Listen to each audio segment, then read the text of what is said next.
이 시간에 우리에게 주신 하나님의 말씀은 창세기 16장 13절 14절 말씀입니다.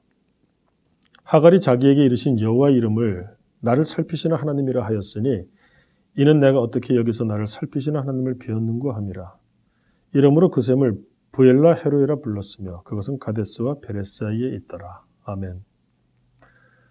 오늘 성경 말씀은 만삭인 채로 광야로 도망을 친 하갈의 모습을 이야기하고 있습니다. 하갈이 누구인가요? 애굽 여인으로 아브라함의 처 사레의 몸종이었던 사람입니다. 그런데 그녀가 지금 만삭인 채로 광야로 도망을 하고 있습니다. 오늘 성경을 보니까 이유는 간단합니다.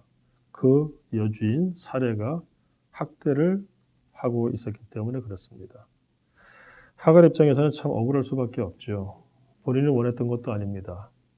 사레가 자신이 임신을 못하자 여종인 하갈을 아브라함의 침소에 집어넣은 것이죠. 그래서 아이를 가졌습니다.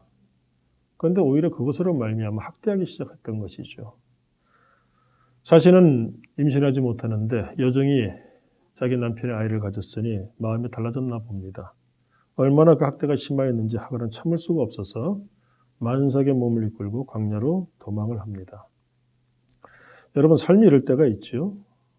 앞뒤를 보아도 도와줄 리가 없고 너무 억울하고, 또 이 광야라고 하는 것이 어떻습니까? 모든 위험에 노출된 상태를 의미하죠. 낮에는 뜨거운 햇볕이, 밤에는 차가운 달빛이, 또 그 얼마나 많은 야생동물들이 그 광야에 존재하고 있었습니까? 여인의 몸으로서 그것을 감당할 수가 없죠.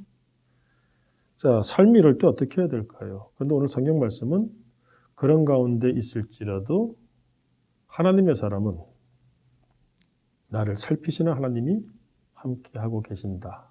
이것을 우리에게 알려주고 있습니다. 오늘 13절을 보니까 하갈이 이와 같은 고백을 합니다. 그 고난의 현장에서 하나님을 만났네요. 근데 그 하나님을 만났는데 하갈의 하나님은 어떠한 하나님이시죠? 하갈이 자기에게 이르신 여호와 이름을 나를 살피시는 하나님이라 하였으니 이는 내가 어떻게 여기서 나를 살피시는 하나님을 배웠는고 함이라. 하나님이 살피셨다는 것입니다. 어떤 면에서 하나님이 살피셨나요? 하갈에게 있어서는 크게 두 가지 지금 문제가 있었습니다. 그녀의 두려운 두 가지 문제. 첫째는 앞으로 내가 어떻게 해야 될 것인가. 여인의 몸으로서 이 광야 생활을 할 수가 없죠. 더더구나 만삭입니다. 두 번째 문제는 뭘까요? 내 태중에 있는 이 아이는 어떻게 될까? 나는 어떻게 잘못된다고 할지라도 이 아이는 살려야 되는데 이 아이는 어떻게 될까? 근데 9절을 보니까 여호와의 사자가 그에게 이르되 네 여주인에게로 돌아가서 그 수하에 복종하라.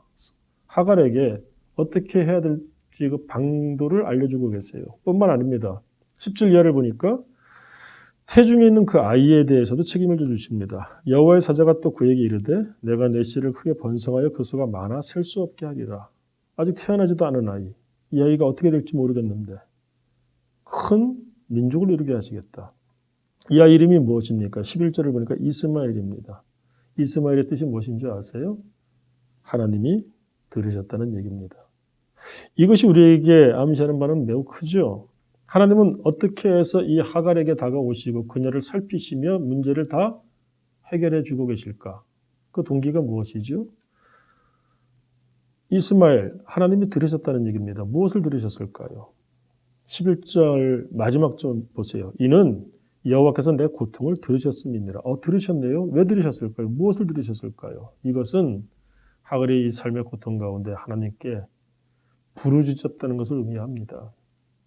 하나님께 부르짖었더니 어떻습니까? 하나님이 들으시고 살피시고 이스마엘, 하나님이 들으셨다는 그 이름의 아들을 허락하시며 창대함을 약속하셨고 또 하갈이 어디로 어떻게 가야 될지에 대한 그 길까지도 하나님이 제시해 주고 계신다는 겁니다. 살다 보면 우리가 하갈과 같을 때가 있습니다. 내가 어찌할 수 없고 고통스러워서 정말로 아무것도 할 수 없을 때. 그런데 오늘 성경은 말씀합니다. 그럴 때일수록 하나님께 부르짖으라. 그래야만 하나님은 살피시고 하나님은 응답하신다. 특별히 14절 마지막 한번 다시 보시겠어요? 이 일이 다 어디서 일어났습니까? 이러므로 그 샘을 부엘라 헤로이라 불렀으며 이렇게 되어 있죠. 부엘라 헤로이, 샘 이름입니다. 운물 이름이에요. 그런데 지금 이 모든 일들이 이 부엘라 헤로이라고 하는 샘 곁에서 일어난 일이라는 겁니다. 근데 재미있는 것이 부엘라 헤로이, 이 샘 이름의 뜻이 무엇인 줄 아세요? 쉽게 얘기해서 나를 살피시는 살아계신 하나님의 운물이에요. 하나님의 운물이 하갈의 이 고통스러운 광야길에 미리 예비되어져 있었다는 겁니다. 우리가 살아가는 이 삶도 광야와 같죠? 너무나 두렵죠? 대책이 없죠? 그렇더라도 안심할 수 있기 바랍니다. 하나님께서는 나를 위하여 내가 지쳐 쓰러지지 아니하도록 곳곳에 부엘라 헤로이, 하나님의 운물을 다 준비해 놓고 계신다는 겁니다. 문제는 무엇일까요?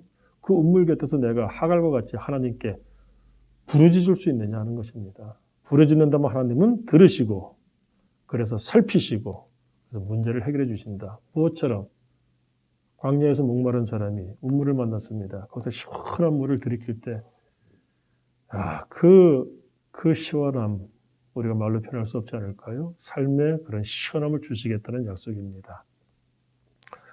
오늘 하루 어떤 가운데 첫걸음을 떼고 계시나요? 상황이 어떠할지라도 오늘 말씀 꼭 기억하시기 바랍니다.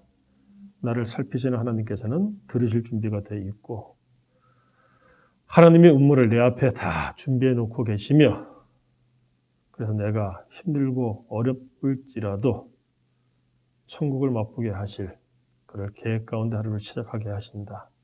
그러므로 문제가 있을 때마다 기도하시고 그래서 나를 살피시는 하나님을 하갈과 같은 그런 심정으로 찬송할 수 있는 복 있는 하루를 살 수 있기를 축원합니다. 기도하겠습니다. 하나님 아버지, 만삭인 채로 광야로 도망을 하였던 이 하갈과 같은 삶을 우리는 살고 있습니다. 여러 가지로 어렵고 힘들지만 그러나 부엘라 헤로이 이 하나님의 셈을 기억하게 하시고 그 곁에서 우리도 하갈과 같이 하나님을 향하여 부르짖게 하여 주옵소서. 그러므로 오늘 하루 삶이 어렵다고 할지라도 광야길과 같다 할지라도 나를 살피시는 하나님을 뵙게 하여 주옵시고 그 가운데 들으심으로 내 문제를 하나님이 시원하게 해결해 주심을 우리가 경험하고 찬송할 수 있는 복 있는 하루를 살게 하여 주옵소서. 예수님 이름으로 기도드립니다. 아멘.